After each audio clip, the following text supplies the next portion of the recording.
today. Hello, Oracles. Welcome to Friday Night Live. We have back on the channel tonight Brian from My Tesla Weekend. It has been a while. Brian, how have you been? Oh man, I've been good. I just got through the holidays. I survived it once again. I'm not sure how, but I've made it. And here we are at the end of the year, the end of the quarter, and it's very exciting stuff. Very exciting times. Glad Yes. to be back on the show. Awesome. Well, I'm glad to have you here. And it has been a year.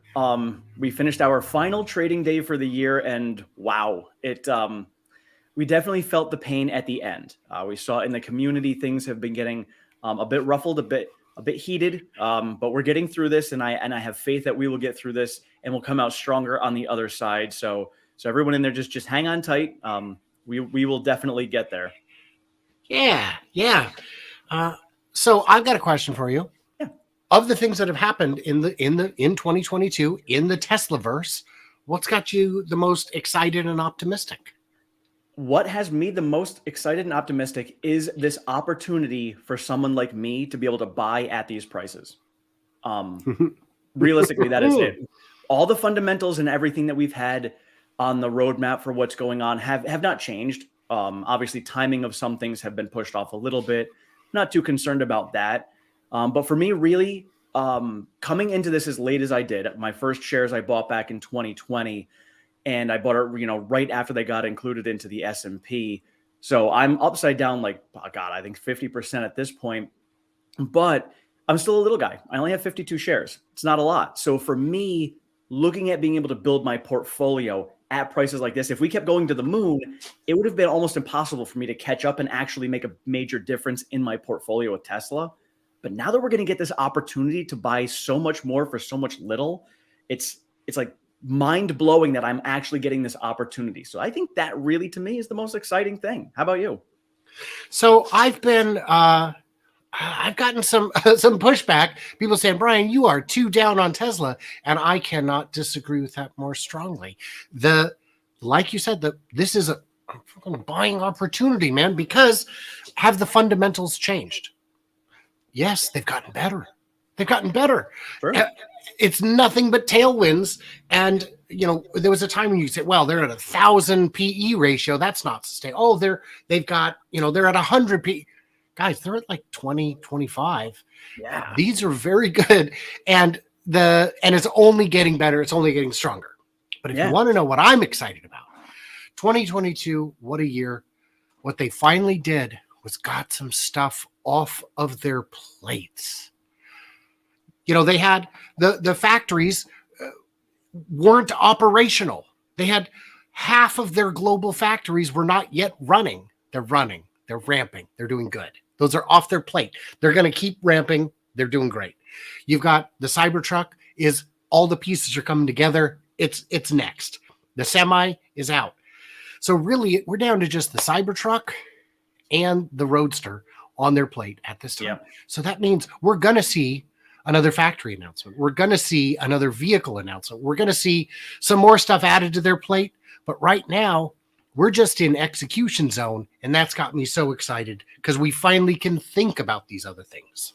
Yeah. And, and that's a great point about the factories. And it's something we thought about earlier in the year.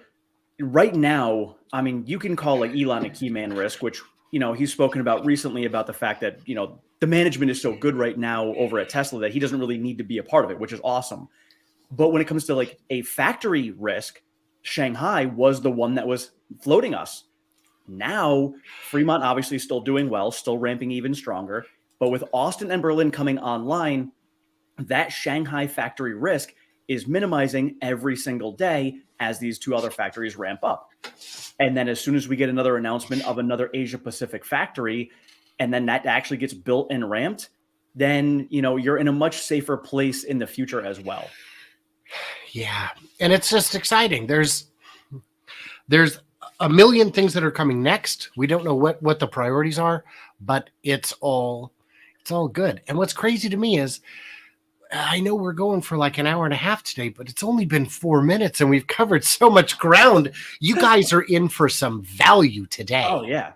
And you guys, I finally got it. You guys have been waiting forever. My shirt finally came in. This is my merch, new merch in my merch store. So TSLA fudge, Brian, if you don't know, so I call it fudge. When there's fear, uncertainty, and doubt, grab extra. And that is my theme that has been going on all year long. And some of the stuff that we faced this year was not actually FUD. It was real things to be concerned about and think about. However, when there is FUD, when we have these opportunities, I grab extra. Yeah. So I've got a video I'm working on. I'll give you a sneak peek. Would you like to hear why Tesla will be first to market with self-driving, even if they're last to market? Yeah. So let's say I like this. So let's do this. Who are the three leaders right now?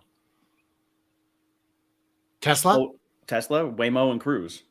Correct. I believe the odds of one of those three cracking it 100% in the next 6 months is 0.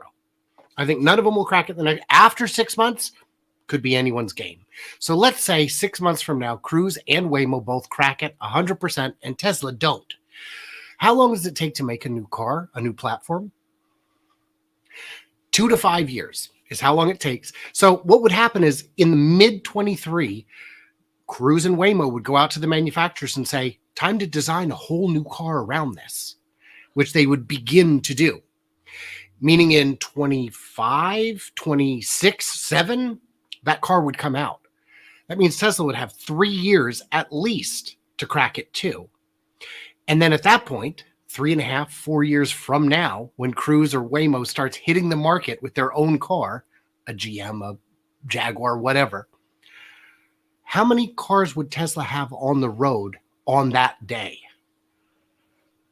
5 million? 10? Oh, easily.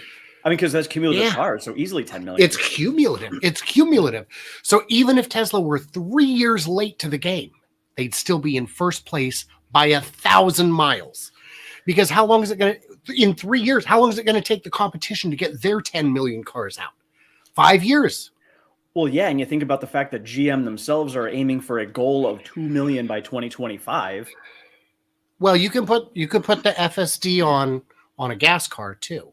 You can put it on a steam-powered car or coal if you're Toyota.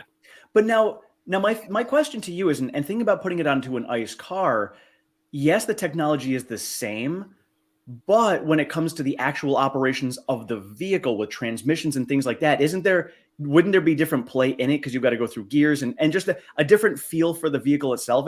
I would imagine there's going to be a different AI feel in it. Well, Cruise and Waymo are not using electric cars at the moment. They're using hybrids. No, they're using hybrids. Okay, all right. Yeah, which which is to me even more complicated. Yeah. So yeah, that part will be fine, but now you got to look at the cost because the sensor suite, the integration, all that's going to cost money, and Waymo's going to want to get their piece of the action too. Yeah. And if you're Cruise or Waymo and you think you're the only guy in town, how much are you going to charge for that car? They're not going to be 30, 40, 50. They're not going to be 80,000. Those are going to be $150,000 cars. Tesla will have won this race. They haven't yet. Nobody has yet. And then, of course, the biggest question that we have with any of the autonomy, especially with Waymo and Cruise, is they're geofenced. Is their technology actually, and I don't know enough about it, so maybe I'm wrong, but is their technology actually advanced enough to be able to go into the free open roads? So the answer today is no. And I don't know if the solution is to just keep making the fence bigger. If it is, that seems like a very difficult approach to me.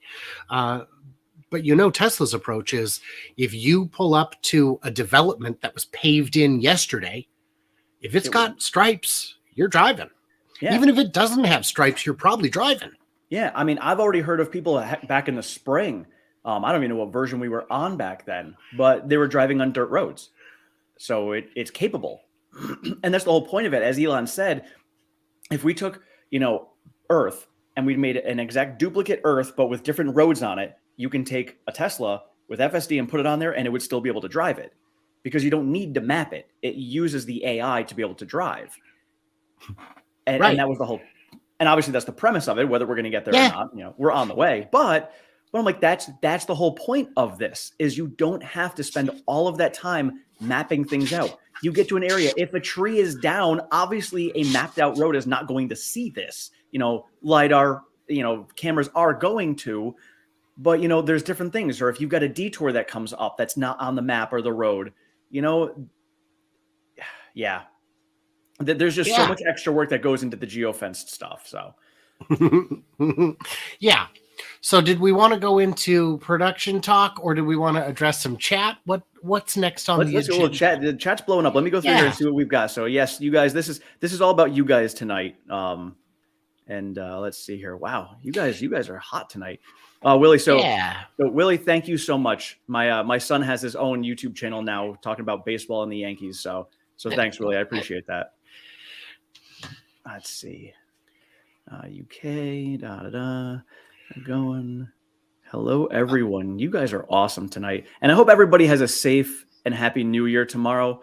Obviously, when we get FSD on the road, it's going to be even more amazing for anybody who goes out there and does a little extra on those nights. I've got the chat open too. I wanted to say to Willie, I was on Lars's show today. We actually taped that yesterday or the day before. And I was also on, what was it? Yesterday, I think, day before, I was on the Tsla Herbert's channel for part of that 2-hour year in review thing. So I saw part of that because I saw so many of you on there. I don't even know. So what was all that about? Well, it was supposed to be a year in review, but with 17 people, we got a little derailed at points. So it was a lot, and it's a lot of people. Yeah, it's expected. So the last few days I've been everywhere. And then of course tonight at 7:00, I've got 7:00 Pacific. I've got my live stream where I'll be going deep into the numbers and whatnot. Yeah. And Idiot for Bacon. I did it for Bacon. Sorry, Daniel. Sorry. Is here. I did it for Bacon's here. So, speaking of Bacon, we're going to go off topic just for a hot second here. Oh, sure. We got a minute. I saw some video today. Somebody took bacon, they weaved it, cut a circle around it, hung it over something on a grill, and made taco shells with bacon. So if any of you bacon lovers are out there and you make taco shells with bacon, wow. You were a mad scientist at that point. Totally thrilled with that. All right, back on topic. So will Tesla sell subscriptions for autopilot to the competitors? Yeah. Yeah. Why not? It at the very least, it would allow the competitors to stop trying to develop their own, which would be a huge savings for them. And it just takes pressure off. I believe absolutely. And I suspect enhanced autopilot and full self-driving will eventually not be sold at any price. They'll just be subscriptions. Yeah. And so that's one of the things that we were talking about earlier was when it comes to the EV tax credit that's going on with the pricing, which actually I just saw right now, GM, the Lyric, they finally put vehicles on there. They weren't there yesterday. The Lyric is on there. And while I said that Tesla was screwed, the Mach-E, $55,000. The Lyric is also $55,000. So whatever the IRS has decided to do, it's not a Tesla specific thing. So I got to take that back. IRS isn't screwing Tesla; they're screwing everyone. So, but honestly, yes. And if you look at Volkswagen, it's the same thing. Yeah, and honestly, it is very consumer friendly. So I've got to give the IRS that it is very consumer friendly. As an investor standpoint, obviously Tesla is going to do the best with this. Speaking to many of you, the battery credits that Tesla is going to get, they can take the hit and they're going to make so much money in the battery credits. It's going to make up for it. But Tesla, with producing the most vehicles, they're going to be the biggest winner out of all of this. It's going to help them take the lead even further. But yeah, it's definitely consumer friendly. So I'm actually even more excited about the fact that I pushed mine off and canceled it. Now I can get my Model Y for most likely less. Do you have any insider info on pricing that the Tesla's going to be doing? I do not. My sources, and again, I remind you, are hypothetical and unofficial and all that, are all in factories and not in. I have no white collar sources. Carl the Rat was running through one of the factories and gave you some info. That would have been cool. Let's see here, and it's interesting because the people I talked to inside the factory, and Joe Techmeyer was talking about this too on his channel. They want to share information. They know some things, but they're so focused on their part of the job that they don't often even know what's going on 100 feet away, let alone 500 feet away. Yeah. Yeah. And I know many people like Sawyer, they've been given a lot of information and they have intentionally not shared it because they don't want to put any employees in harm's way. So kudos to Yes. them. And I'm going to be the same way. I would love to get the inside information. So one of the things that I pay attention to is the people that I know who get inside information, even though they don't share it, I'm going to see how they react and behave. Because if they're super excited about the company, that means that they know something is going on. And that's enough for me. Yeah. I did it for Bacon asked, was it done by weight? And I believe the answer to that is we can't find any rhyme or reason because some of the ID4s qualify, some don't. Some of the Model Ys qualify, some don't. The Mach-E doesn't. The Escape does. It's honestly, I'm chalking the whole thing up to gross incompetence at this point. And I looked at it and Rob Maurer broke it down. I looked at it. I was like, by cubic space inside, nothing.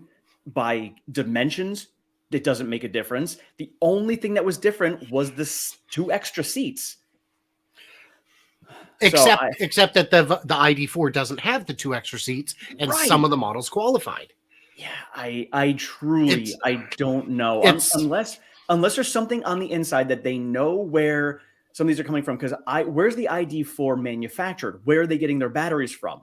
So unless the IRS knows this information and they're intentionally putting these out there, knowing that these manufacturers won't be able to fully recognize this, I don't know. I don't know. And again, going back to transparency that Elon wants to do on Twitter, why can't we have this kind of transparency? Right. Yeah. And why don't we address the Twitter thing for a minute? It's frustrating. It's annoying. I would like it to be different, but there's a lot of things I'd like to be different. And unfortunately, when it comes to Elon, you take the baby with the bathwater.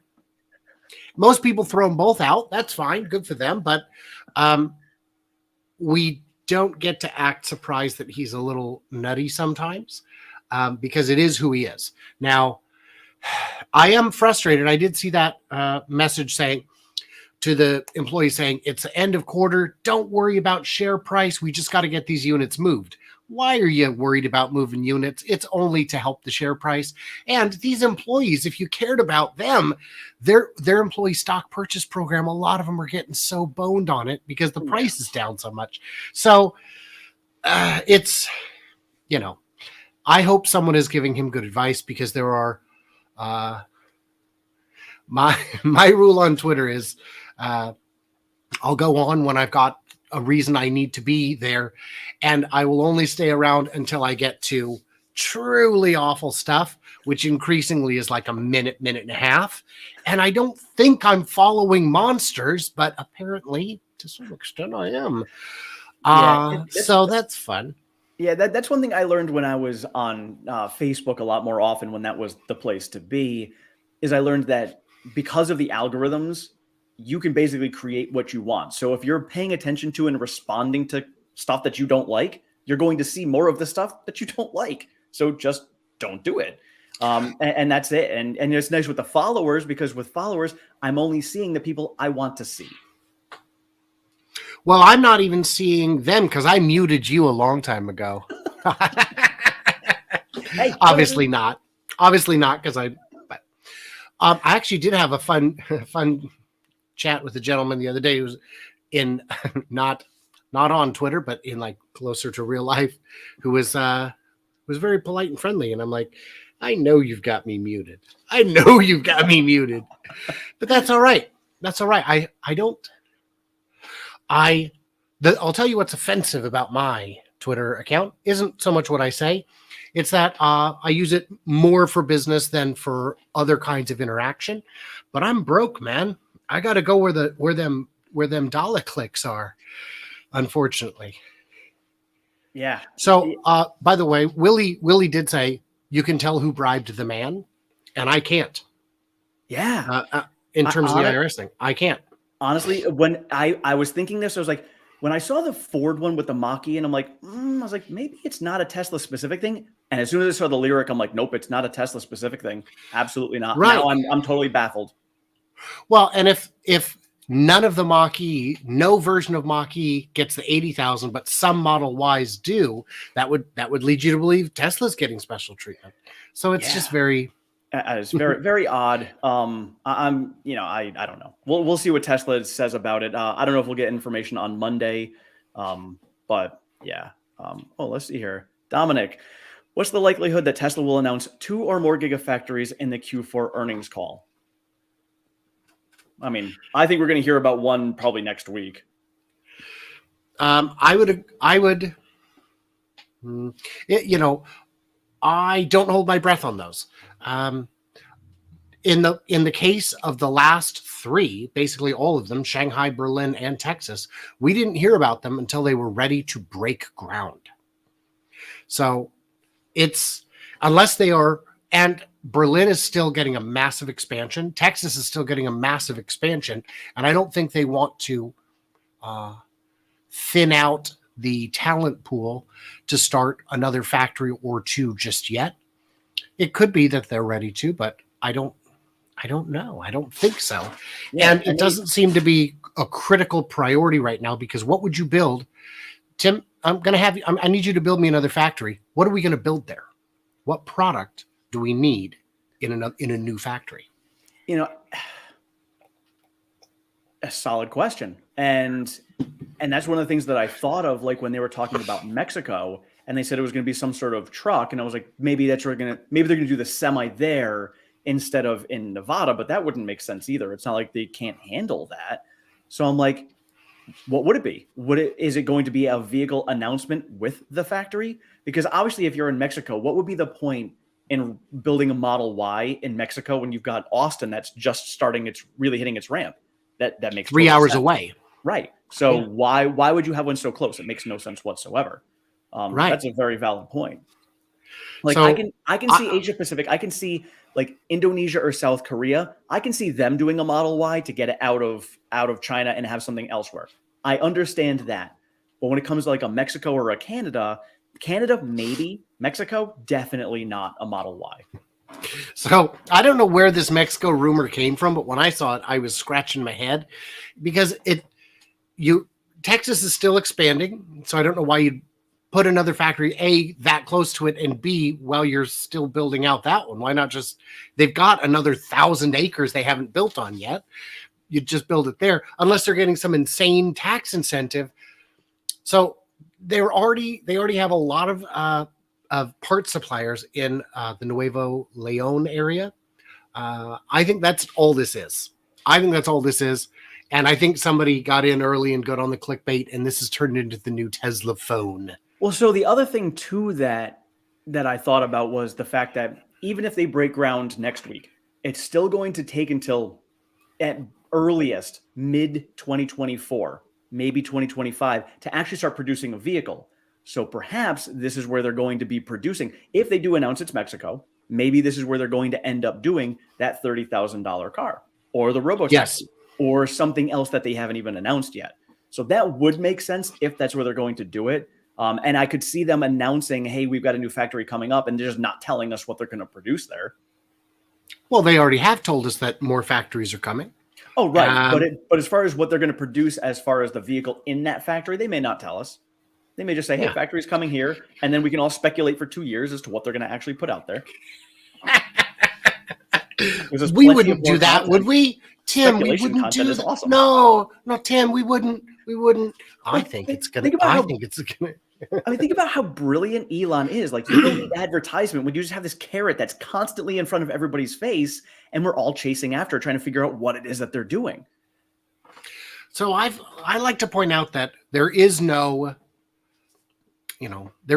My Tesla Weekend version for the Mach-E. There's one Mach-E channel. There's a guy who tried to do drone flyovers for other companies. People watch the first video and then no more. And even the Mach-E channel that I watch, it's this really awesome couple that I met in San Diego, and then I met them again. They just moved out to LA. I don't know if I even know their real names, but they're on Twitter and they have a YouTube channel. Anyway, even they branch out quite a bit from Mach-E content because it just doesn't have the passion. How many? Think about how many channels there are for Tesla on YouTube. I started mine late to the game, what I figured, And I'm doing what I feel to be relatively well. And there's lots of us out there. There's so many that I don't even know about. Right. Oh, yeah. And there's big ones you don't know about. Yeah. There's big ones that you haven't seen. Yeah. With 50, 80, 100,000 subscribers. Seriously. And you stumble onto it and you're like, how do I not? Yeah. Now, let's take another company with a rabid fan base, Apple. Yeah. There really aren't Apple channels because if you tried to cover Apple every day, there's nothing to cover. Yeah. Although I would like... I was going to say, I would like to see their car. That is true. I mean, Elon literally built like a Truman Show type scenario for his company. Like we all are just eyes on him all day long to see what's going on. What is he doing? It's brilliant marketing. And this is why they don't need to advertise. How many construction sites have you been to in the last 5 years? Would you say more or less than 1,000? Well, you can't ask me because I work in construction retail, so it's and how many drones have you seen in that time? Oh, I mean, I sell drones, but no, I know what you mean. No, you know what I mean. In the air, how many? Zero. Yeah, because the only drones that I would see at any of these sites were strictly for surveying purposes to build that place. You're not droning over them to see, ooh, what's going on here. Let alone 3, 4, 5 channels doing it to the point where the solar guys take a bow. Yes, they do. And it's like Yankees game where they're all starting to do the YMCA in the 7th inning stretch. That's not a real umpire. Hey. Oh man. Let's see what else we got in here. Yeah. Mega pack factors. Yeah, that's a big one too. The mega packs. And we've got to remember that with the battery credits that Tesla's going to be getting going forward, that's going to be a monster right there. For mega packs? Yeah. I believe the mega packs. I thought they qualified for the batteries, don't they? I don't know. I thought that was only for automotive, but I'm pretty. It's from what I heard, and I guess we can get clarification if you guys happen to know. I was under the impression from what I've seen, Powerwalls and mega packs are also going to qualify for the battery credits. Ty says the Mexico rumor was a hint that the tequila is coming back. Yeah, well, what happened with the burn shorts? We haven't seen that happen yet. Maybe next week we'll see. Oh, yeah. Oh, man. Let's see. Tim Cook never lost a staring contest.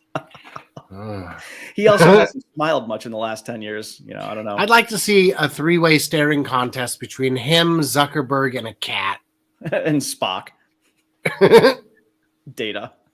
Oh, man. Oh, this is good. So, Brian, thinking about production, because I know you're going to dive into your numbers later tonight. So but I can tell you what they are because they're in my thumbnail. Oh, okay. Just short of 420.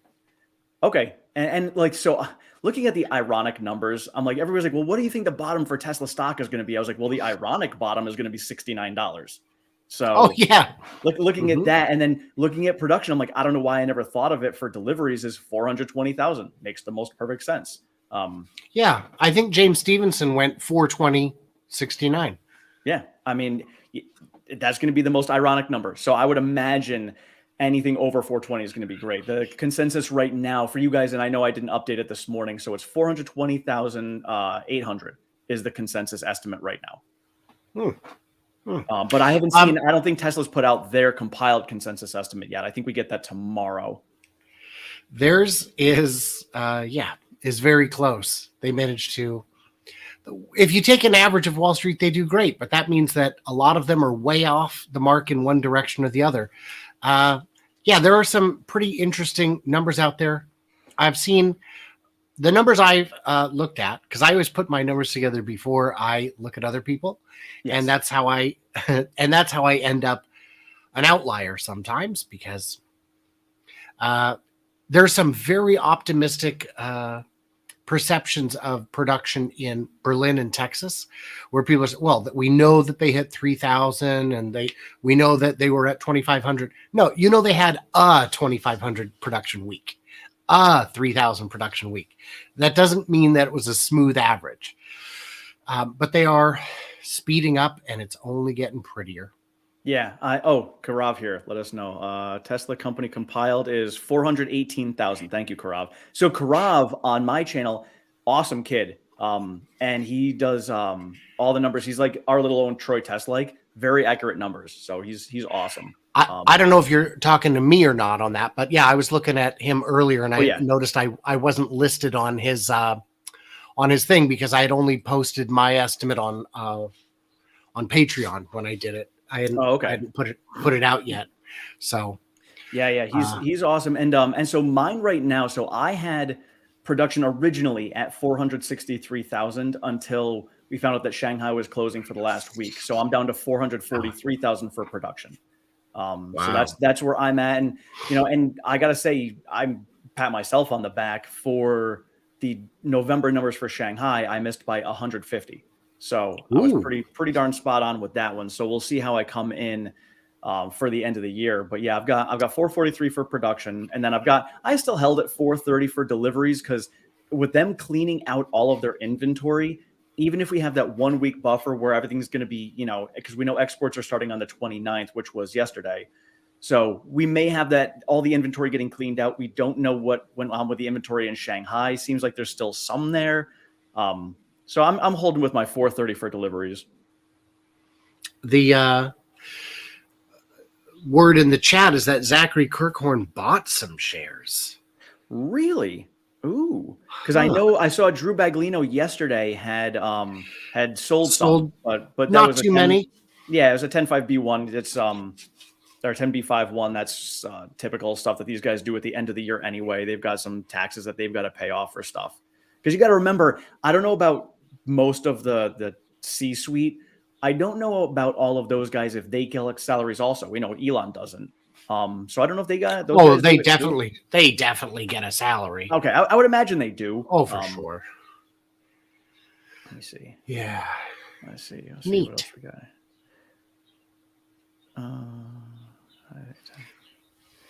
Yeah. So, what do you think about Tom Zhu coming in? Do you think they're going to announce him as the COO at the Q4 earnings call? No. I think titles at Tesla are overrated. I think Agreed. I mean, yeah, obviously, he'll we know the just Techno King. Do you think they're going to give him some sort of fancy title and have him? What do you think his job role is? Do you think they're going to change his job role to be something like a, you know, more like director of global operations, well, have you taking some stuff seen off of Elon's plate? there's a great automotive manufacturing documentary called Gung Ho. Have you seen it? No, I have not. Oh, then the joke doesn't work. It's not a documentary. No. It's a silly 80s comedy about Well, oh, about a okay. plant Yeah. run by Michael Keaton where they bring in the Japanese executives to fix it, and it's a disaster. But Oh, that I have seen. Okay. yeah, that's the Yes. one. So that was just a joke. No, I think Yeah. I saw some skeptics saying, well, he's going to come in and tell them to work longer hours and be wage slaves. And it's like, so in China, Tesla pays above market wages and they offer benefits that are very rare for any company in China, but really anywhere. I mean, they offer better benefits than you get in Fremont. There's meals and a shuttle, and I mean, there's all kinds of stuff.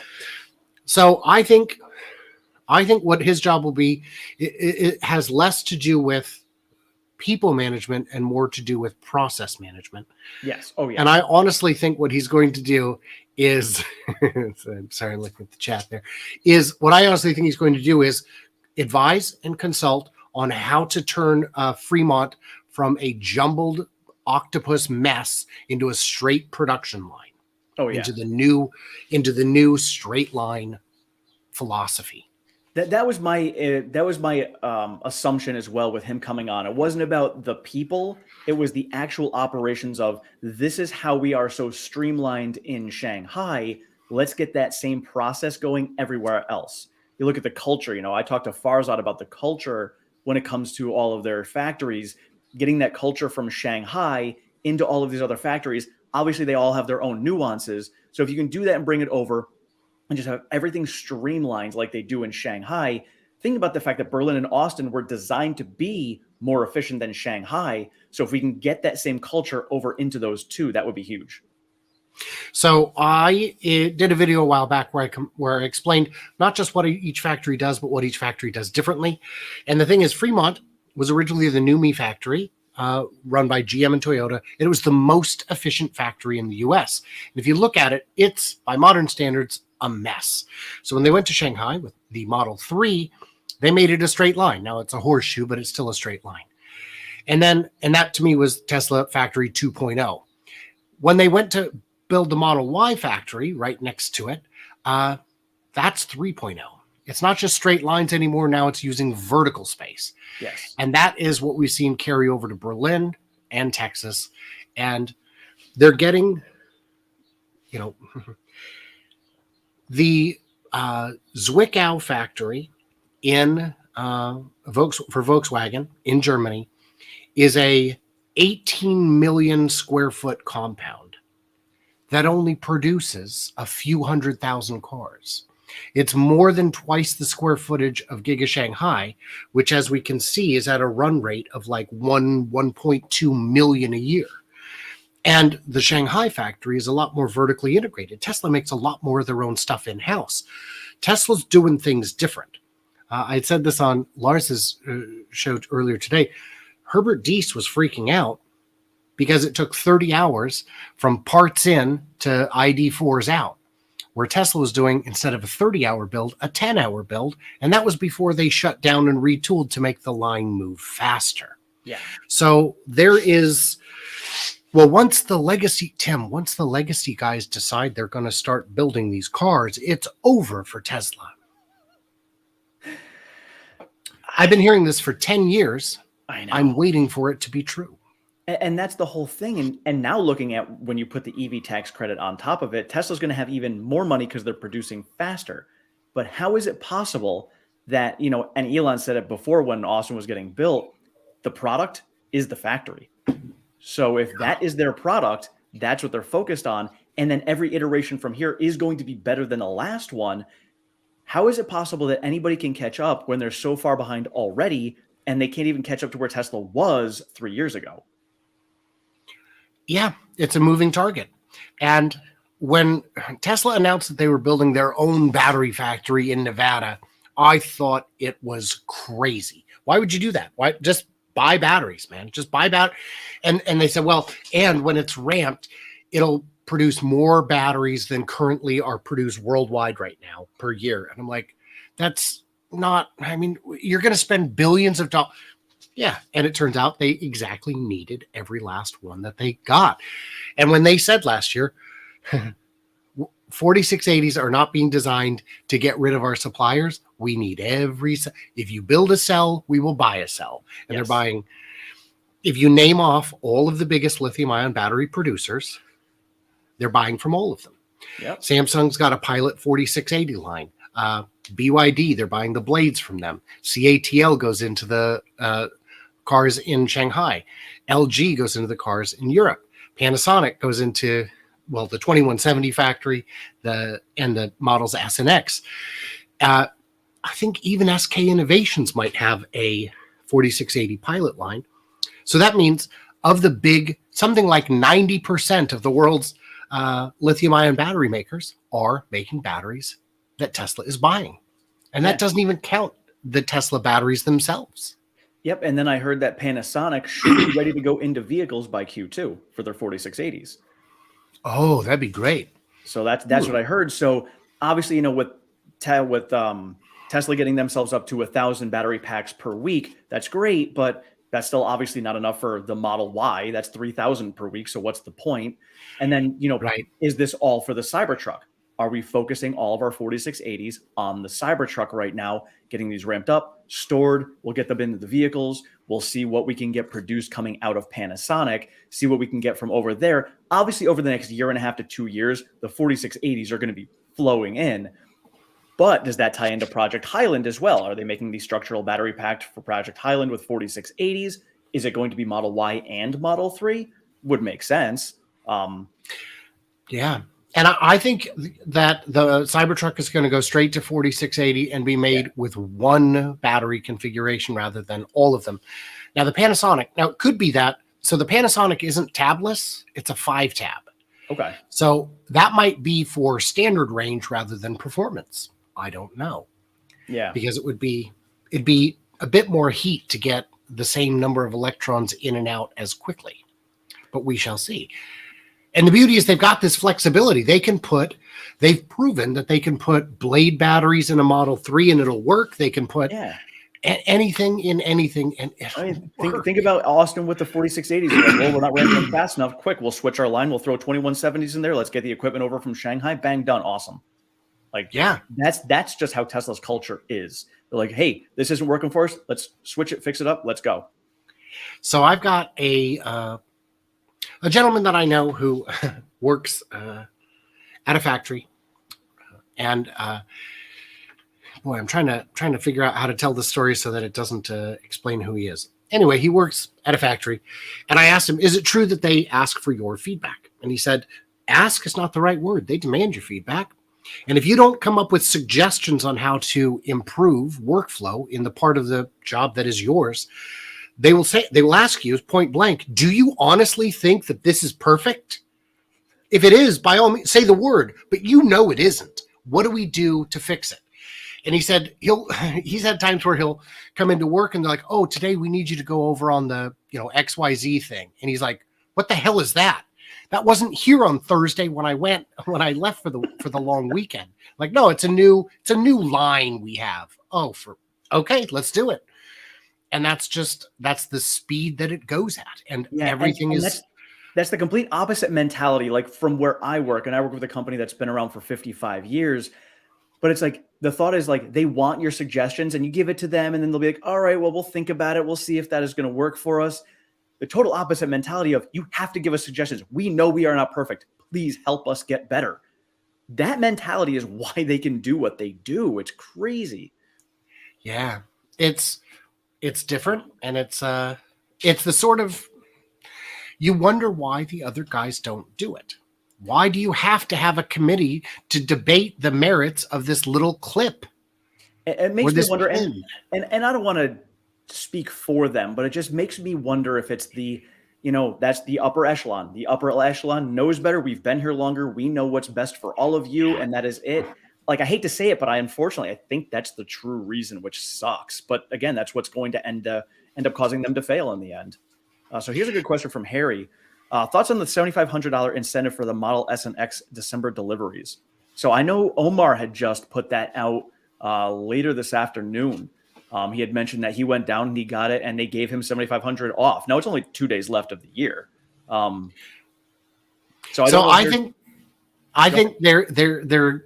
I think that's something they're going to manually put on the S and X because those are not moving. If you pull up the Tesla new inventory, you will find that there's no inventory almost anywhere in the country for 3s and Ys. Yeah, for S and X. Oh yeah, well, and the thing is, it's like, oh nope. I checked. There's fresh inventory, just the small. Oh no, never mind, it's gone. Yeah. But if you check for the S and X, it's everywhere because they're too expensive for what they are, and they've got to cut those prices, man. Yeah, and that's what's going to end up happening, especially going into next year. I have no doubt they're going to come down on prices for everything. So yeah, I have a feeling that's exactly what's going to end up happening. But yeah, I mean, just trying to flush out inventory. Obviously we've had the rumors of they're trying to flush out inventory because they're going to update lines and put in hardware 4.0. We know it's coming. I have a feeling we're going to see it maybe in Q1 of this year. I don't know if that's the reason why they're doing it. I'm hoping maybe that's why. But, just flushing out the inventory is good. But then once we saw this EV tax credit come, made me wonder, did Tesla kind of know that they were going to be doing this and have that 55,000? Now Tesla has a great 2-week period of knowledge of, well, what does demand look like when we drop the prices by $7,500? And how is that going to affect our bottom line? So now we've got this information. So going into 2023, we can then know exactly how the pricing of our vehicles is going to affect demand and everything. Yeah, I don't know, but they do, and I am absolutely confident that they have those answers. Oh yeah, and then the Cybertruck here, the 80,000. My guess is they're going to come out, and somebody had mentioned it before. My initial thought was that they're going to come out with the quad motor or the plaid Cybertruck first, because that's usually what they do to get the higher margins. But seeing as we're in the recession with the EV tax credit, they may come out with a dual motor for $79,000 that qualifies for the EV tax credit. I wonder if that's what they're going to drop first. I had an answer a couple months ago from a source, but I don't remember now what it is, and I don't know. And once information's that old, I don't know how valid it is anyhow. Yeah. But yeah, it's a big question. What is coming first? And honestly, I don't think it matters. I think there's so much backlog, there's so much pent up demand that no matter what they drop, it's going to sell.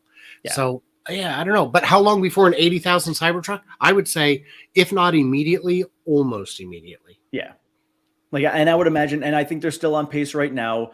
My guess is still July. We're going to see the first deliveries for the Cybertruck. And maybe it is going to be that dual motor. Obviously, if we're seeing right now that the S and the X are not selling well because they're higher ticket items, that may be an indicator for them to not go with the higher trim Cybertruck, even though we know it's already sold and people are going to pay for it. They may end up putting out that lower priced one first. Obviously, we won't know until later. So I disagree. And the reason is, for a long time, the X was my dream car because it's the only Tesla that could fit my family.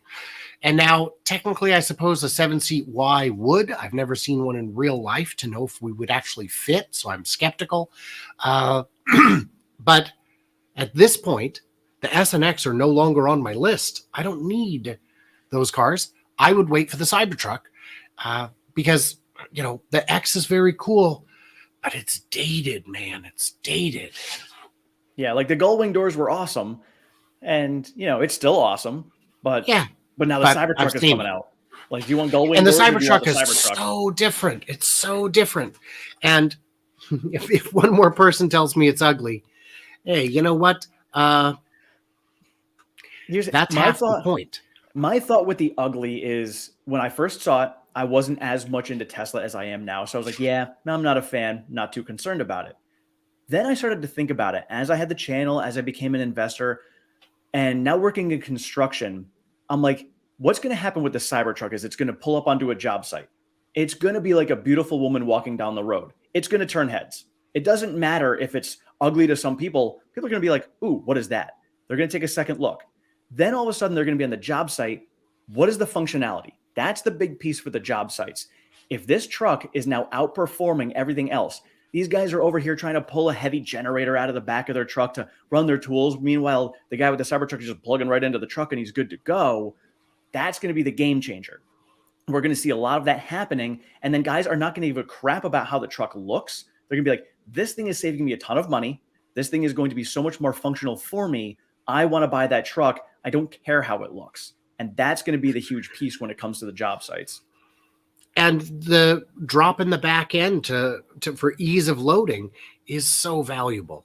Oh, it's so valuable. God, so I had an old, it was a 2003 Chevy Silverado 2500. And, four-wheel drive, usually four-wheel drive is a higher vehicle. And that was the perfect height for me to load into. I'm only 5'8", so it was a good height for me. I was going to get the equivalent of a Ford, and it was a good 6 to 8 inches higher. I'm like, I physically cannot load into that truck. Even easy things, like all of a sudden you give me like 80-pound bags of concrete, that's not good for my back. I'm going to get injured. So now having that ability with the Cybertruck is going to be huge for the job sites. I've seen complaints. I've got a whole series of videos talking about debunking the complaints about the Cybertruck. But one that I always saw was, because of the shape of it, you can't reach into the back. And I've rented F-150s. I've rented Rams. I can't reach into the back. Yeah. Nope. No, and so having my truck, like when you get the runner boards, so you can get a runner board that's just for the door. Mine went all the way back to the back wheel well, so I could step on the runner and be able to get into the bed. But that's the only way I could do it. And even with the Chevy, it was a lower truck. I still could not reach over. I had to step onto the running board. And so I guess the Cybertruck is going to be similar to like the Avalanche because they've got the angle that comes down. So, reaching over that. But yeah, realistically, if you've got the running board, you can still reach over. And just don't be a lazy bum. Just go into the back and get your stuff. Well, but my toolbox, Tim, fits the truck I have now. What do you need a toolbox for? Yeah. Put it in the front where no one knows it's there. Put it in the sub vault where even you forget it's there. Well, right. And that's the big thing too, is people forget that you have a frunk on this. Like, you have all of this giant cargo space that's not being used. Put your tools there. I have no doubt somebody already has some sort of third-party toolbox that's going to be going in the frunk for you. For sure. For sure. Let's see. Dominic here. How many vehicle models do you think will be out by 2030? Okay. So let's just list ones that we think will. So compact. Yeah. Van. Cargo van, which I believe would also be used in the boring tunnel. Yeah. So and I saw a great theory on that. I saw a great theory that said, think of it as a mobility vehicle where you could have a ramp in the back that you could just roll right into, and then also out the front, roll all the way through. So that right. So anyway, that was one. So van, compact. What else? So van, compact, and the van. I'm actually curious if the van's going to be a platform that's going to be robo-taxi, van, and Elon did tease that highly customizable van. I think that's going to be the same platform, and then it's going to be sort of like a Sprinter van on the same platform as the robo-taxi. So what my concern. So why hasn't Tesla gotten into making a Sprinter van? And I think the answer is they're not going to buy FSD. And we want people who are going to buy FSD. The customizable one, those people would be more likely than strictly cargo guys. But if you're going to be using it for a variety of coach builds, FSD is going to be in there. Oh, yeah. Well, and thinking about like myself, I plan when my son graduates high school, I'm going to theoretically, if it's available, buy the cyber van and go drive around the country and live out of that. Thinking about that, I'm on the highway. I got to go to the bathroom. I don't have to pull over and use the bathroom in my cyber van. I'll just let it drive me. I'll just let it go and do my thing.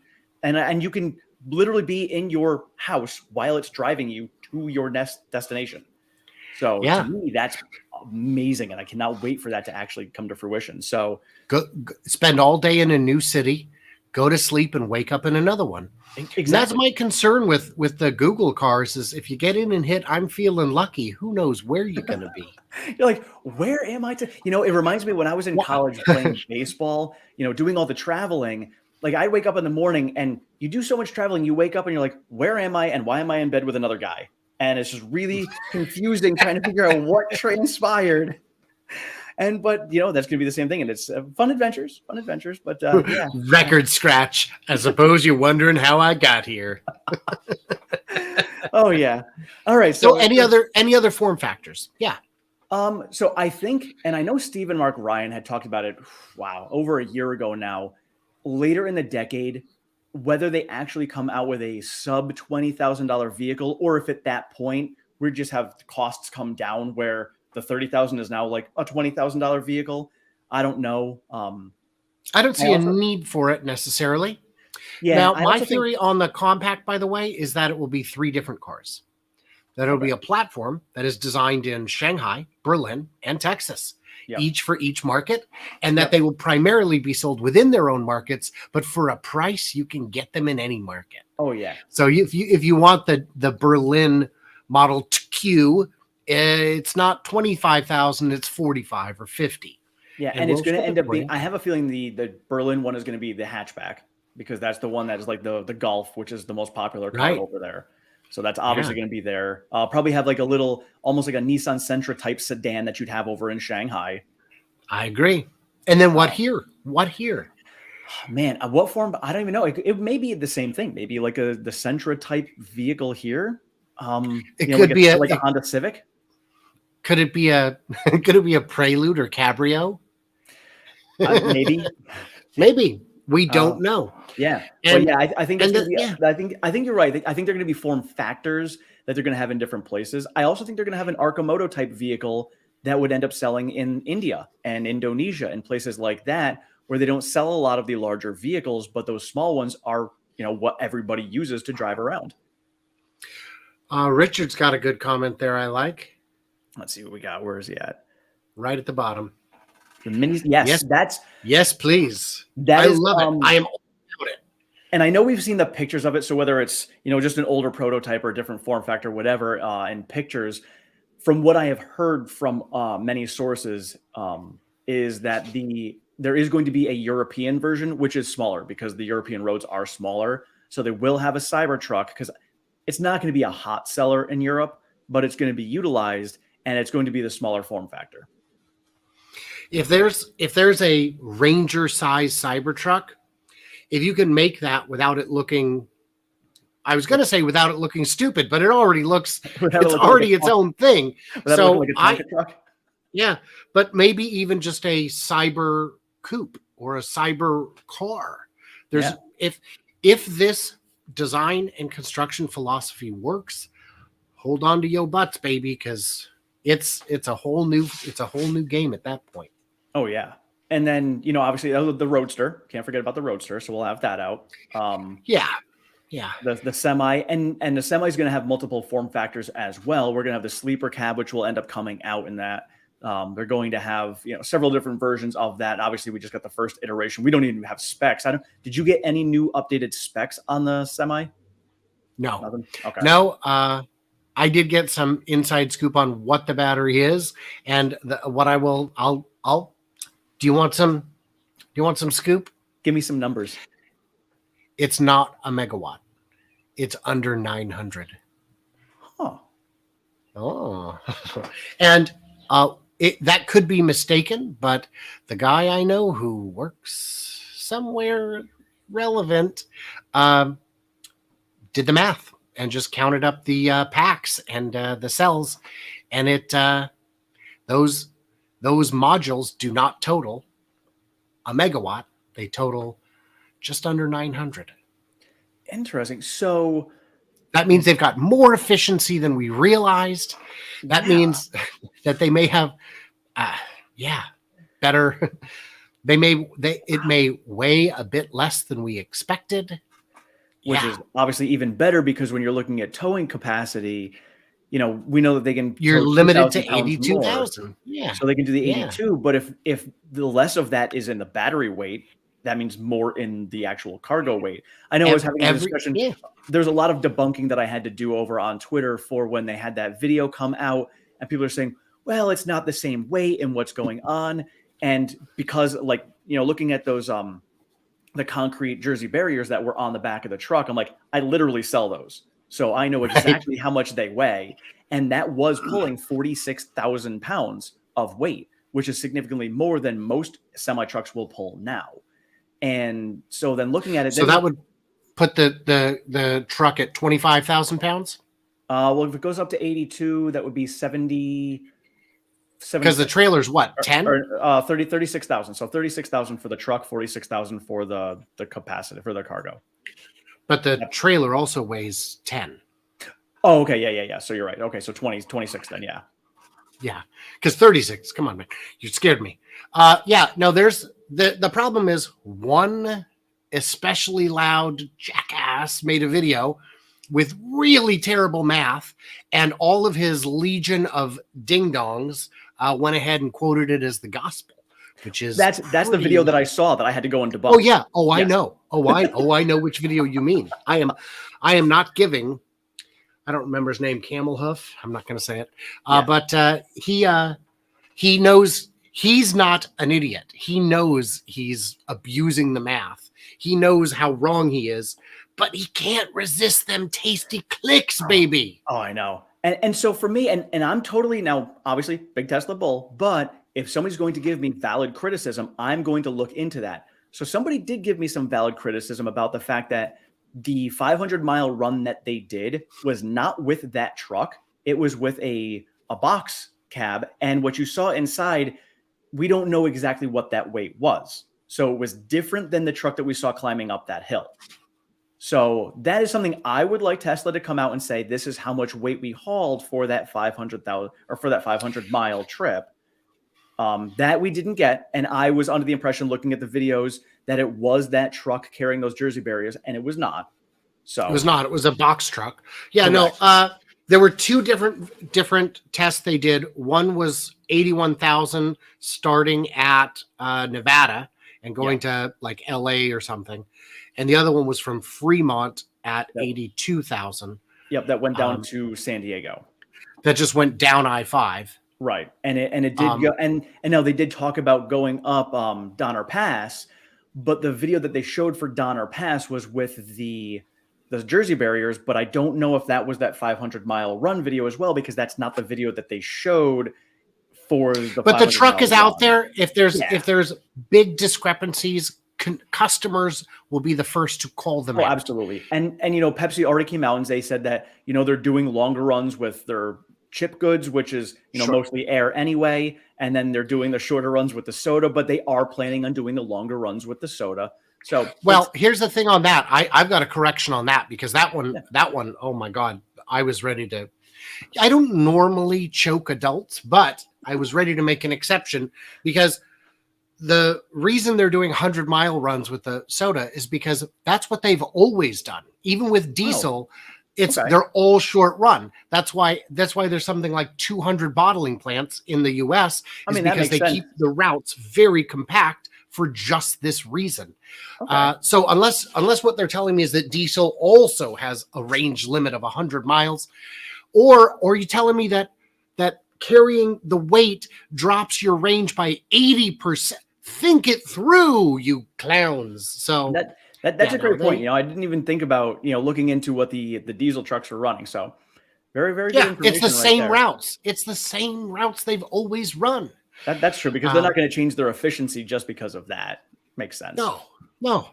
And there are no, the only long haul beverage routes are beer, because breweries are not as easy to build as bottling plants, because bottling plants, all you have to do is ship in the syrup. Oh yeah. Oh, this one's a good American vintage. Since watching this channel, my portfolio has tanked, laugh out loud, but that falling knife has now made me own a couple hundred shares of Tesla. So I gotta say, maybe it's bad luck. Since I started this channel, I started it actually almost right at the peak. It was right before the Hertz announcement. So yes, everybody, since this channel has started, the stock has come down like 70%. My apologies, but I love your attitude, because that's exactly where I'm at right now. Mentality right now for me, accumulate as many shares as possible. That is my thought. So thank you for pointing that out.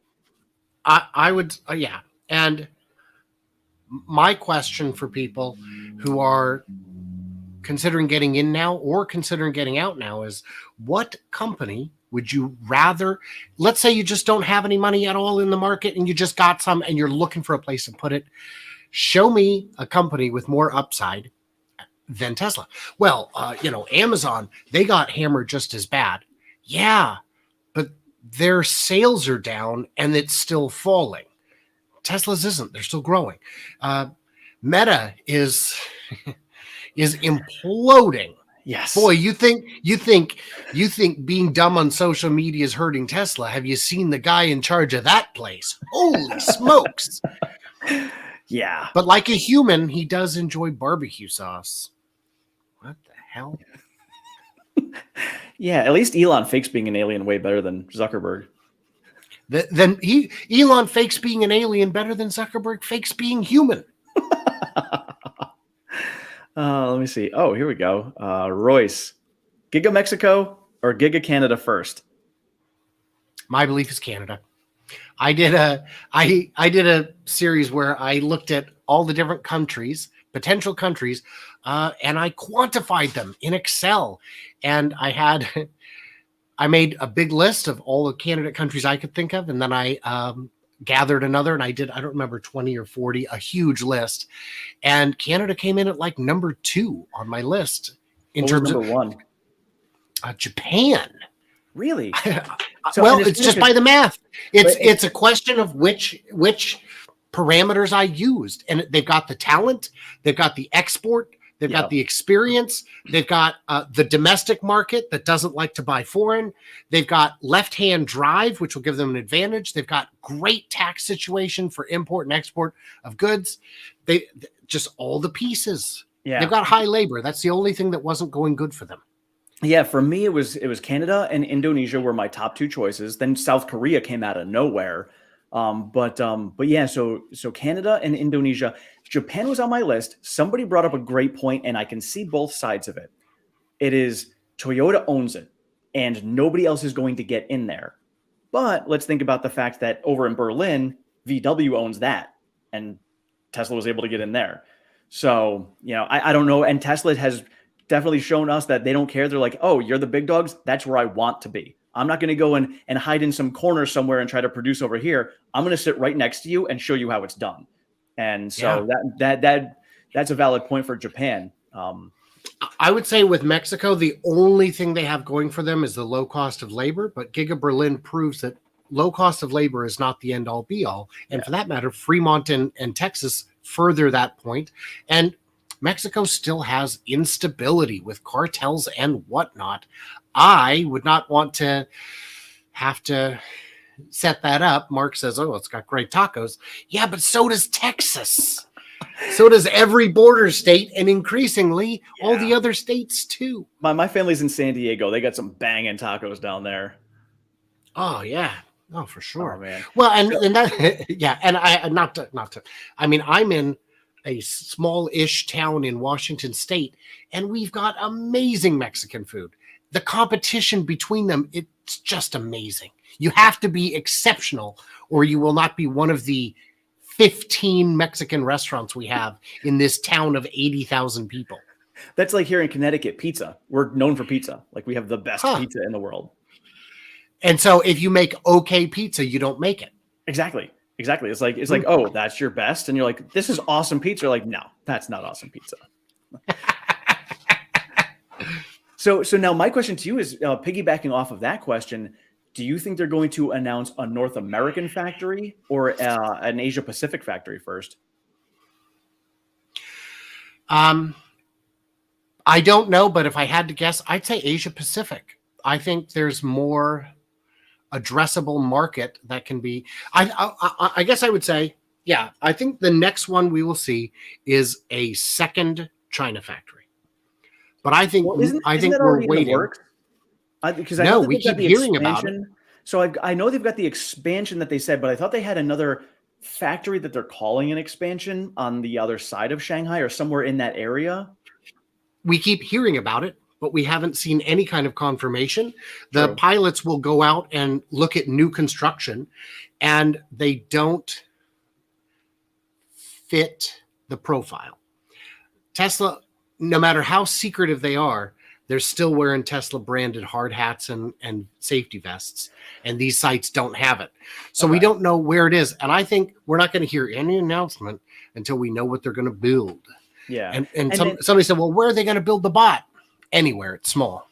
Well, and my thought for the Asia Pacific first is Shanghai, yes, they've got the expansion coming, but they're basically right now, at capacity for production. The majority, they're not looking to really build deliveries there. They're focusing on more exports coming out of there. Based it on breaking ground and coming to actually producing, it's going to take 2 years.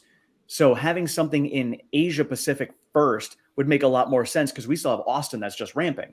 Right now, we already have Shanghai that's pushing that capacity level. So we would need something to piggyback off of that sooner than we would need something in North America. At least that's my thought. Well, the other thing is, diversifying your supply chain is valuable because when Fremont was closed, Shanghai was open, and when Shanghai was closed, Fremont was open. And if you've got 50% of your production coming from one city, you're at the mercy of a lot of factors beyond your control. Right. I think I hope what we see next is a factory built in Asia in a left-hand drive, a right-hand drive country, so it can be the right-hand drive export hub. Yep, that's exactly why I chose Indonesia. That was perfect. They've got the lithium there, or the nickel there. They've got Indonesia wants them bad over there, so they've got the desire to have them there. They've got the right-hand drive. Made total sense to put something in Indonesia. So again, to your point, Japan would make sense too, but I think Indonesia being closer to the Australian market and the New Zealand market, which are popping right now, that would be closer for exports also. Yeah.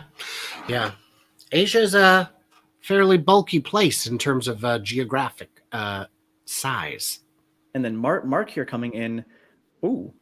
Let me see. South Korea bought over $3 billion to get Giga Korea. Like, that's a great point. Remember how much money South Korea has been investing in Tesla. Individuals, though, right? I believe it's individuals. I don't know if it's a club, like a Tesla investment club or whatever that's over there, but there's a lot of money that's there.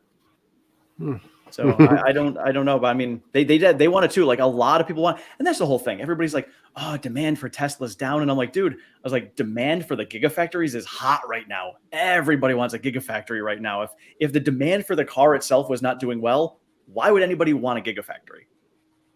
Right. Yeah. Yeah. And the narrative of demand waning is another one that gets exhausting. So, well, yeah, I saw a guy today trying to say, oh no, Teslas are just sitting on lots. They're just sitting. They can't sell them. They can't move them. I was like, no, they can move them. The ones you see today are different than the ones you saw yesterday. And you're not going to find any 3s or Ys in inventory. Oh yeah, outside of 100 miles of San Francisco. I remember. So I've been looking for mine all month long, and I was like, the 3750, do I want it? Do I not want it? I was like, nah, I wasn't going to take it. I'd rather put my money into the stock itself at this point. So I was pushing off my vehicle, and I looked and I was like, oh man, like I went into inventory and I'm like, I literally saw, I was like, that is my vehicle right there. I see it. And then the next day they dropped the 7,500 and I go, oh, let me see. Gone. Everything was gone. And I was like, is this wrong? And it was like changing zip codes. I'm like, let me get zip codes that are closer to these areas. Nothing anywhere. Within one day, it went from at least 100 to gone. Yeah. Well, and there are people who will not buy a car unless it's in inventory. There are people like me who I typically drive a car into the ground. Get 150, 180,000 miles and then just send it off to the crusher. And if my car dies, what am I going to do? Wait 2 months? I can't do it. Yeah. That's a lot of, that describes a lot of buyers. Yeah, and for me, I was thinking the same thing. I'm like, the reason I had ordered mine before is because I knew that there was about a 1-year lead time. My car's got 170,000 miles on it. So I'm like, it's a good car. I have no problems with it. It's a Honda CR-V. So like, I didn't need a car, but I was like, let me anticipate just in case. I just had my mechanic change my oil. He's like, everything is still solid on this. You don't need anything. But knowing that the lead times right now going into next year could be extremely short, that's great from the consumer standpoint. Because like you said, people who are going to run into the ground and want a vehicle now, they will have that opportunity. Yeah. And that describes a lot of people. Yeah. I like Harry Chu made a good comment there. Gordon used to say Tesla was dumping Model 3s in the ocean because no one wanted them. Oh man, Gordon, I gotta say, Gordon, the two things the guy's got is one, comments like this, and he's a snazzy dresser. Like that dude's got. Oh, he's sharp. Oh, he's so sharp. Well, he looks like a 90s banker. I mean, of all of the analysts out there from all bulls and bears, he is number one by far. Oh, for sure. When I was a banker in the 90s, I dressed very similarly. I had, the braces and the pocket squares and all that. But, oh, yeah, I looked great. Oh, and I was lean. Oh, what happened, Tim? What happened? Oh, but kids and family. Yeah. Gojo is a real slice of wacko. And I would really love to know who's paying him, because someone is paying him and it ain't retail customers.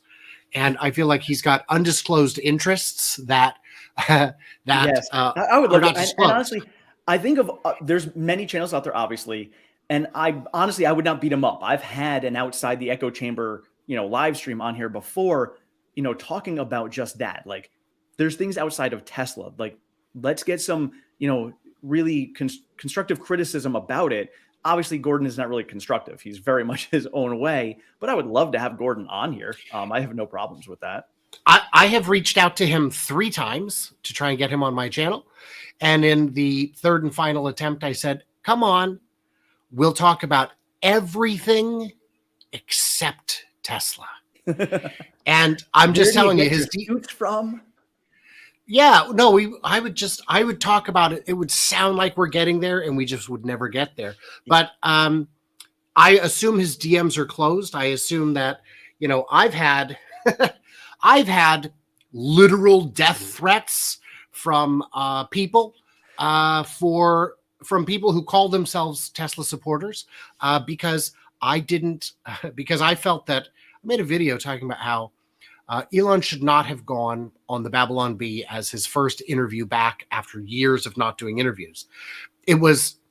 They did a bad job. They did a bad interview. They were lazy.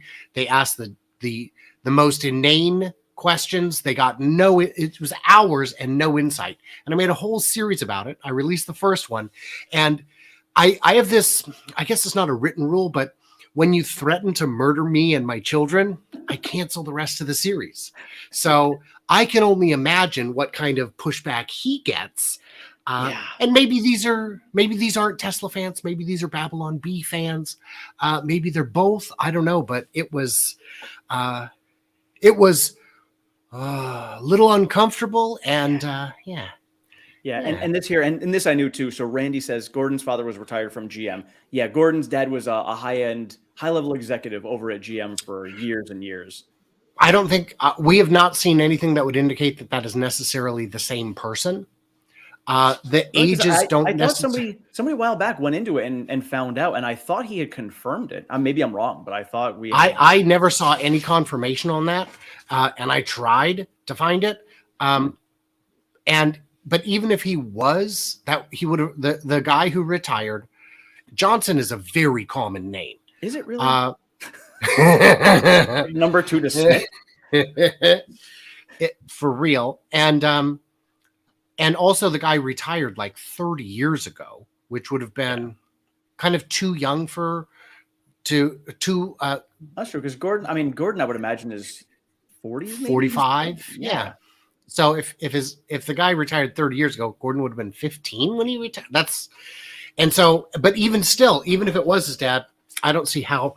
I mean, do you go out defending whatever company your dad worked for 30 years ago? No, as a matter of fact, my dad worked for the post office, and I'm pissed at them because it took them so long to get this darn shirt to me. Nice. I was like, Dad, ever since you retired, that place has gone downhill. Yeah. That's what I blame your dad's retirement. Totally him. All right. Anything else? Yeah. We'll get it wrapped up here. So anything else? Yeah. If there's more questions, please throw them in real quick. We got 10 more minutes if you guys want. Totally up to you guys. Yeah. And for that matter, if you, I'm running a special through the end of the month, Tim. If I could just plug it real quick. I am no longer charging for subscriptions. Subscribe on YouTube for free. Oh, that's awesome. Isn't it great? Isn't it great? Phenomenal. And thumbs up still doesn't cost anything. And thumbs down are free. Follows over on Twitter, also free. No, I'm charging for those. I got to make my money somewhere, baby. No, and the thing is, I always encourage people, if you didn't like the video, give it a thumbs down because the YouTube algorithm treats them the same. Does it really? I didn't even know. It's engagement. It just wants people engaged. Let's give them more. That's true. So, drama. We like drama. It makes people come to our channel. I don't remember who it was. One of the big names like PewDiePie or Mr. Beast or Markiplier or somebody like that said, dislike this video. I demand you dislike this video. Let's see how many dislikes we can get. And it's one of his biggest videos because it's engagement.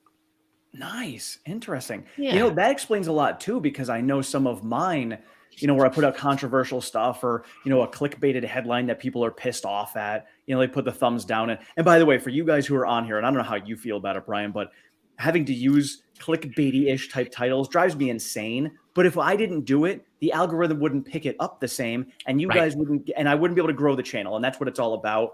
So it drives me nuts. So I apologize to you guys if the thumbnails come out as clickbaity, but you gotta do it as a YouTuber. So the one I published today was EU demand crashing, where Lars and I discussed, is the demand crashing in the EU? Because there's worry that it could be going down. There's worry that the wait times are shorter. And I had like 3 people in the comments call that clickbait. It's like, no, that's the topic of the video. Yeah. That's what you're still complaining and I'm not even doing it. It's and I'll chat all day long. And is ironically, and I'm not going to say who it is, but I did Go ahead. I'm excited. No, so back in August, I had a contest that I put out. And I was like, we're going to do price targets for the end of the year. And whoever is closest is going to get free merch from me. And so then I redid it in October because we were crashing hard and nobody was even close. Like, hey, if you guys want to update it, if you think we're going to turn around, whatever you want to do, go ahead and update it. But I have the cutoff date, end of October. Cool. So I've got my whole entire list compiled up. I'm going to reveal the winner on Sunday. But the winner is the guy who everybody hates in my channel. Oh, that's and fun. I'm like, so I got to tell you, I was like, hey, it's coming out. It is what it is. But this is why, like, and I love everybody's, outlook. I'm not going to block. I've blocked one person ever on my channel. And honestly, I've only done it because they were just rude. So I love discussions. I love positive, negative. That's fine. As long as you are not rude and not, just belligerent, have at it. I just be nice to each other as you're doing it. Be, considerate of each other's, don't be just name calling because that's childish. But right. I had one person who would give me a hard time periodically. And then I made a video about how incredibly difficult a Mars mission would be. And that user decided to follow me around to every video I made and be abusive. And I said, just don't be abusive. It'll be, and finally I had to block them. And then they would follow me around to anywhere I made a guest appearance. And harass me and harass the person for having me on. It's like, you had your own paparazzi. Wow, that's awesome. You've got, oh my gosh, and all I said was just how incredibly nigh impossible a Mars mission is. Yeah. And I said, I've got shirts that say everything's impossible until it isn't. And your sorry patooties chasing me around, harassing me. No, I think that's one of two people I've had to block. The other one was a German viewer who was very loyal to the German brands to the point where they would attack everyone in the comments. And it's no, you can attack me, I guess, but leave the subscribers alone. Like I'm the one running the place. Come at me all you want, but leave the people alone. Yeah. All right. So a couple questions here. Alonso, any hypothesis on why GM did not confirm eligible cars? They did. They literally just did today. So they've got in there the Bolt, the Lyric. I think it's the two different versions of the Bolt and the Lyric are in there right now. I've got it up right now. Yeah. 2 Bolts and a Lyric is what we've got so far. I did see a fun question that you got from PG. Do you want to put that one up? Where's this? PG? Up about 5 from the bottom. So should SpaceX start making ICBMs and sell them to the Defense Department? So no, they shouldn't, because I don't want them in that business. But also, SpaceX doesn't make. SpaceX makes liquid fueled rockets, which are not ideal for ICBMs because they're fiddly and very challenging and difficult to work with. And let's not encourage nuclear war. Yeah, no, I'm on board with you there. Here you go, Raymond. So, and we were talking about this before. Will Tesla announce Tom Zhu as president of global automotive manufacturing? Well, we didn't finish it. We didn't finish that conversation. What do you think, Tim? I think they are. And so from what it sounds like, he's not going to be in charge of the software, FSD, or anything like that. It's strictly going to be manufacturing and production. And that is going to be it. But is he going to get a fun title? Well, and they know if he's got the goods, and if he does, do it, do it. Is he going to be the build master? Is that going to be his title? What is the guy called from Steve? Just call him Steve from Minecraft. Steve. And his title is Steve. This is Tom Zhu. He is Steve.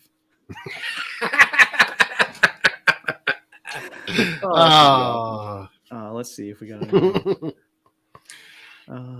Wait, let me see here. Oh yeah, here we go. Mark, sorry, I came on board 10 minutes ago, but what do you think about Chicken Genius Gone Wild? He was the biggest supporter and then 180-degree turnaround, but so far his pricing came true. So his pricing came true for the wrong reason. If he's the wrong formula, got the right answer. Yeah, and so that's it. Like if I get the exact production right, but I say 99% of it's coming from Berlin, I didn't get it right. I got lucky. He is a heck of a character. He's very interesting. I would not take advice from him on anything. So for me, I've been following him. And my take on it for him, not to say he's a liar, but he did come out and say that we're anticipating that the entire economy is going to come down. The whole market's going to come down. But I think because of the fact that he was shorting Tesla, he came out with very negative stances on Tesla because he does have a strong following, which in turn helped drive the price down of Tesla as a short person. We know that all of the different people who are out there, hedge funds who are going to short, intentionally come out with any sort of FUD and negative news to drive that price down. So I'm not going to put it past him to have done that. I think he knew that the stock market was going to come down anyway. He explained that it was for the whole macro reasons, but then compiled that by driving it down further with the negative sentiment. And that's what he put out in his videos. That's my thing. I don't think because now all of a sudden I don't think he has that much power. I don't think so, but maybe in his mind he thinks he does. He's got 300,000 subscribers, so he's got a voice that's out there, because Kevin did the same exact thing. Now, both of them are coming out right now with more positive stances on the company. Oh, well, we love the company long term. I was like, well, why didn't you say that 6 months ago when you were shitting on the company? If you came out back then and said, hey, I think in the near term it's going to be crap, but long term I still love the company, that would have been more respectable. But you did not say that until now when you came out and said, I'm not shorting anymore. Mm-hmm. Mm-hmm. I did want Chris L's got a question I really like. Up about 4 from the bottom. So it says, any thoughts on Steel Dynamics being removed from the plaque at the Peterson Museum? So I was at the Peterson Museum for the Tesla exhibit. I did not see that plaque, but I was, it was a very interesting experience. I was greeted by a lot of people who wanted to say hello, because if there's one room in the world I'm famous in, it's that one. One guy said, where are they going to get the steel? Is it going to be from Steel Dynamics in Sinton, Texas? And I said that Steel Dynamics has come out and very forcefully and clearly stated they will not be making the steel. And I didn't realize it was on one of the plaques there, but that would make sense. I saw the picture of it. And he said, well, then where are they going to get the steel? And I said, from them, from Steel Dynamics, from Sinton, Texas. That's where it's coming from, because of course they're going to deny it. They've been told to deny it. What else what possible reason do you have to build a $2 billion stainless steel factory in the middle of Texas, halfway between Brownsville and Austin? That's like putting up a battery factory in Kansas and saying, nah, we're not going to supply batteries to Tesla. Like, come on. Well, of course you are. That's like building a motor plant in Detroit and saying, oh, no, this is we're making ocean boats with very small motors.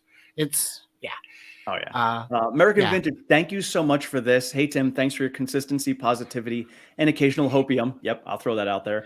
Hopefully this $50 will only buy a fraction and never a full Tesla share. Cheers, Happy New Year. Happy New Year, American Vintage. Thank you so much. And actually with that, Brian, what do you think right now? What do you think the bottom would be for Tesla stock? So I think we're there, but I thought that at 300. See, I called it down to 247. I thought 247 when we filled that gap was going to be the bottom. Wow, was I wrong? So I bought 3 shares at 281, and I bought 36 shares at 184. And earlier there was a question, how many shares do we have? Mine are all in my IRA, so don't get too jelly, because I can't touch them until I'm 59 quite a bit older. Yeah. Is that what it is? Because I am, don't let the youthful exuberance fool you. So I have 1,014 shares. Very nice. Very nice. My goal for this year was to get to 50, and I actually managed to get to 52 thanks to the stock price coming down. That's in my main portfolio. My IRA has 22 in it right now, which actually I should have bought another one today, and maybe I'll do it after we're done with the live stream. But yeah, so I've got 22 in my IRA, and that's it. But so for me, what do you think the bottom is? What do you think? You think we're here now? You think this is it? I really do, because the PE The price to earnings ratio is so compressed. I don't see much more room for it to go down. And if it were to go in, and if my advice is always the same thing you do, dollar cost average. It's easier to, you can't time the market. And by the way, if you do want to hate me, Tim, would you like to know what my cost basis is on the other 975 shares? Go ahead. What you got? $12.89. Oh man, you better. Are you gonna get margin called? That's gonna be close. Yeah, I paid $12.89. Damn. So people are like, so people on Twitter are like, oh, you're a bag holder. All right. I mean, my bag's full of gold, but yeah, like I've got a bag of holding right now that's got shares in it. I'm good to go. And I don't feel bad about the shares I paid significantly more for. Yeah.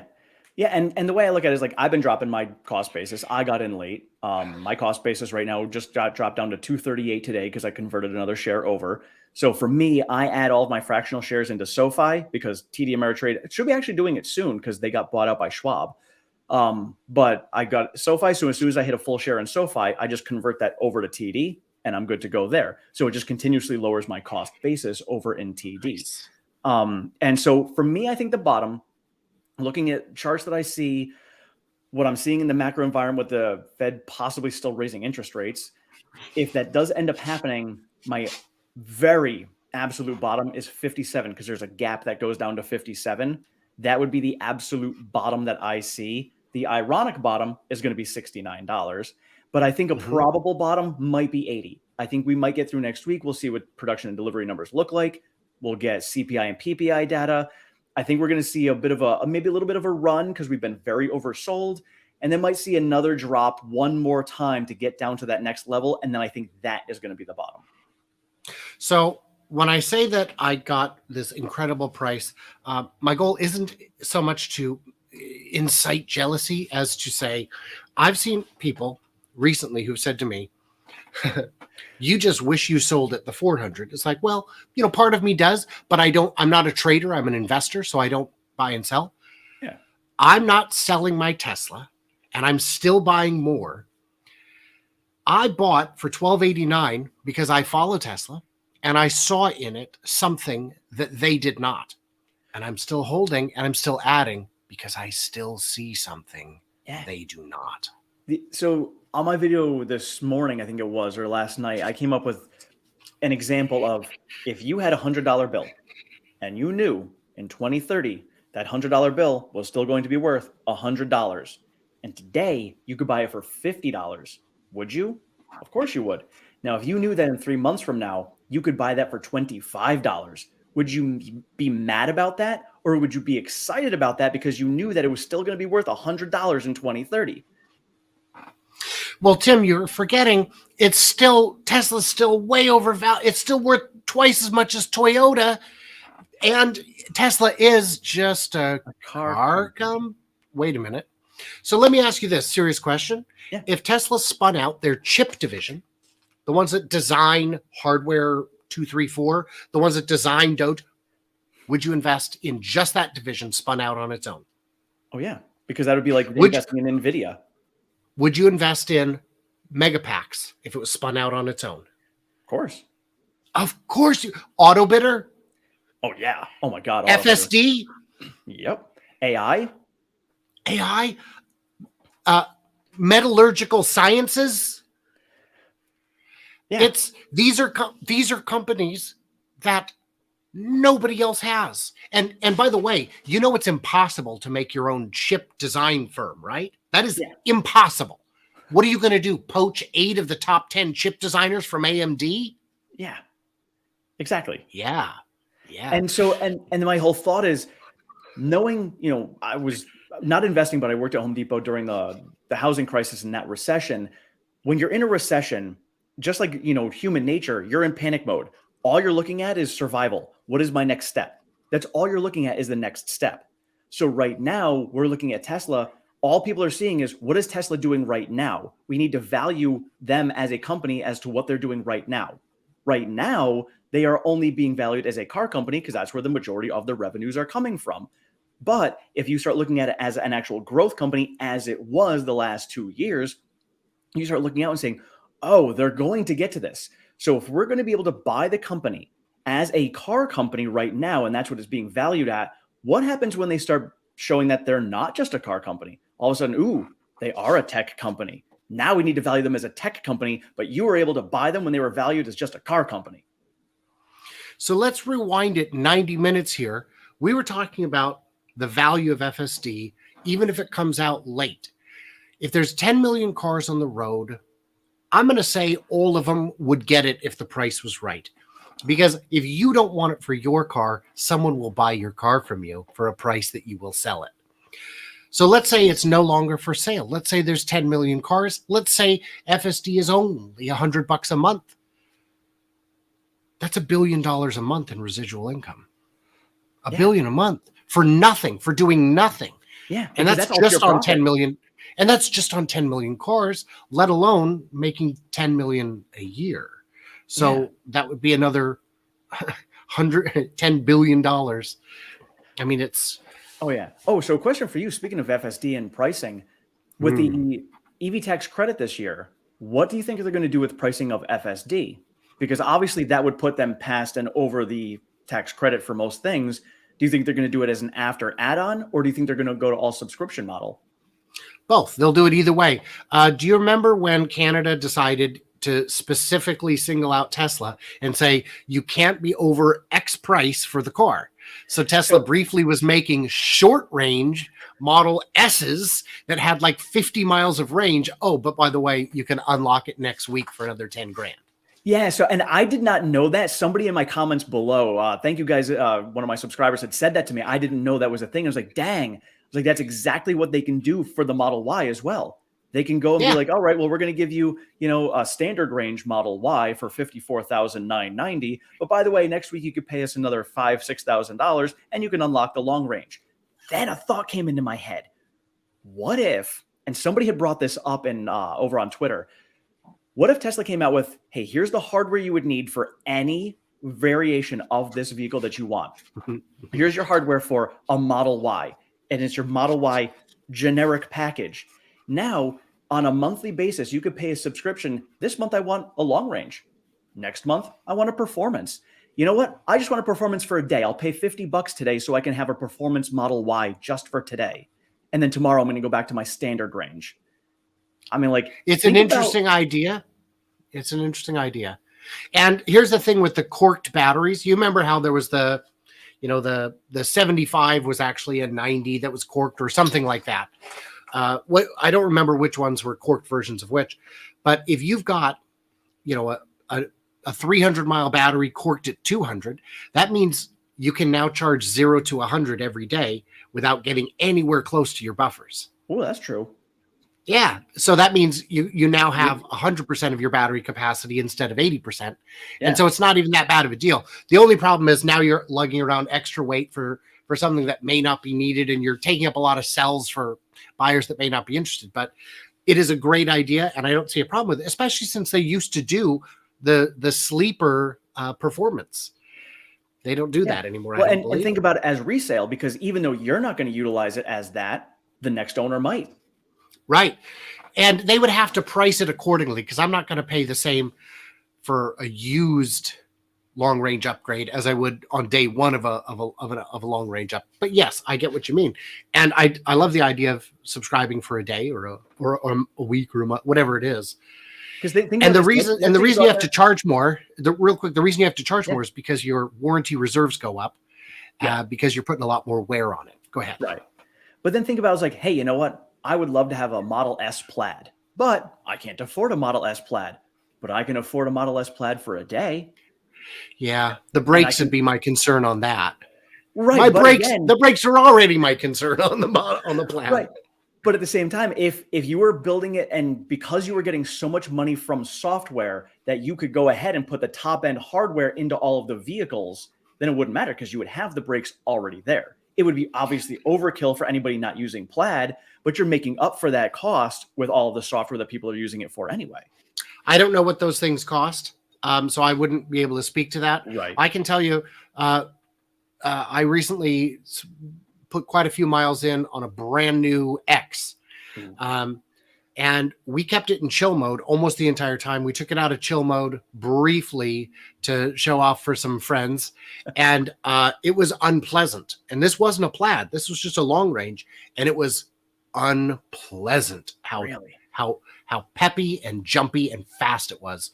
And we were like, let's put it back in chill. I don't need to, because it's still, even in chill, it's among the fastest cars you've ever driven. Oh yeah. Yeah. And then you give it its pre-workout and it's like, let's do this. It's off. Yeah.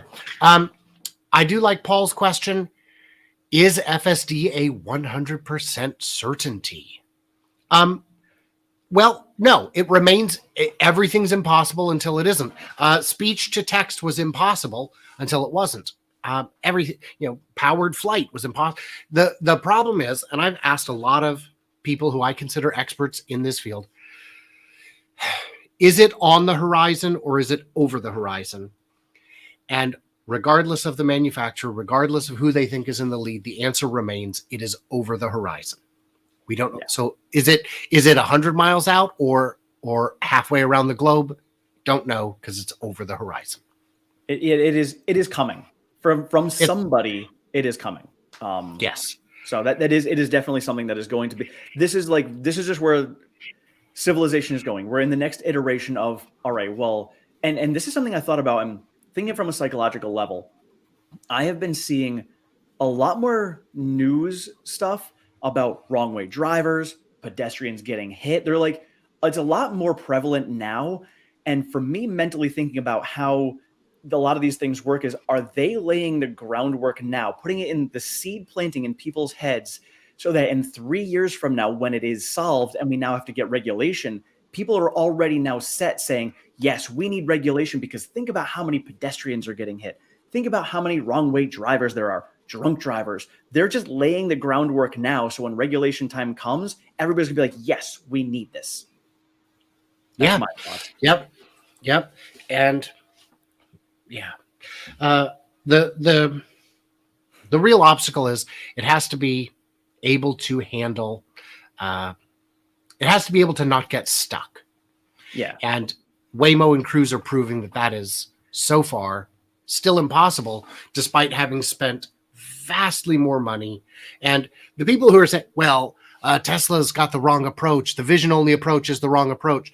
Well, okay, it doesn't work, and neither does LiDAR, and neither does anything, because nothing works yet. So I don't trust armchair engineers over the sum of the autonomous driving industry. Yes. And well, Tesla said that they would have this solved years ago. Everyone said that. Everyone. Waymo said it, Cruise said it, Mobileye, Comma AI, Nissan in 2012 said that they were going to have level 4 or 5 in 2020. And they reiterated that through about 2016, 2017, when they finally just quietly abandoned the entire thing because they knew they were nowhere close. Oh, yeah. And how many AI programs that were out there trying to do this don't exist anymore?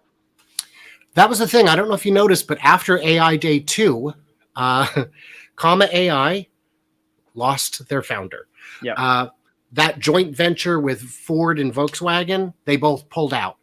They saw how far Tesla is going to make this work and the results that it's giving them. And they're looking at what they're doing and saying, oh my God, if that's how far you get doing 100 times what we're doing, we don't stand. Clever can only get you so far. Yeah. Yep. And I know I had, I had Nick Gibbs on here one night explaining about, Tesla has the most data coming in. He goes, but, just like Andre said, it's not about how much data you have coming in. It's what can you do with that data? That's where Dojo comes in. Tesla can actually utilize that data. So not only do they have the most data coming in, but they can actually do something with it. Nobody else has either of those. But we firmly believed we would have FSD before Dojo was even announced. And Dojo is only now rolling out. If Dojo is what's going to solve it, it means it's just still on the, I believe firmly it's coming, but it's over the horizon. Oh, yeah. I think we're going to see a huge move this year. Version 11, obviously, with single stack is going to make a giant leap forward in this. So that's kind of like, we've gotten to this point. Now we're going to take this next step. Maybe with version 11, it's like a step forward, but almost a half a step back, just because it's now the single stack, but it's going to be allowing us to take us to the next level. So we'll see where that takes us. Yeah. And I don't know, man. I'm just excited for it. The future, it finally feels like the future. We got a comment saying we were promised flying cars. Yeah. And jetpacks. By the way, we kind of have those things. If you, I don't know how you feel about not dying, but self-driving cars is one of those future promises. Yeah. And hover skateboards that we saw in Back to the Future. Where are those? Where are my self-tying shoes? Which actually they did make those, but not. They did make those. Not in they were mass just. production. They were a little expensive. Yeah. That'll be cool. All right. I think that is it, folks. It is now well past our time. So Brian, I've had fun. Oh, yes. This was an awesome time. You guys were awesome tonight. Thank you for spending your Friday night with us. This is fantastic. Everyone, have a wonderful and safe new year. Brian, I'm going to be putting the links to his channel and his Twitter. Don't forget, you have to pay for his Twitter. Yeah, right. No, that'd be awesome. If you want to pay for my Twitter. Subscribe to your channel for free. So I'll put those in the pinned comment below after this video uploads. Follow him. Otherwise, go ahead, Brian. Oh, I was just gonna say, and if you guys want me to come back, you gotta prove it by subscribing. That way I know this is a valuable use of my time. Yes, absolutely. Like, it's not you guys just want to see fun. more Brian on here, definitely let me know in the comments below if you guys want to see Brian on here more, because I would love to see Brian on here more myself. But if you guys don't, I'm gonna do what you guys want, and I want him on here. So it's fair. It's totally fair. They're in charge, and I enjoy hanging out with you either way. It's just that, we can't be as sassy as we would be if we were not being recorded. Exactly. Yes. This is absolutely a blast. Brian, thank you so much. We will see all of you guys later.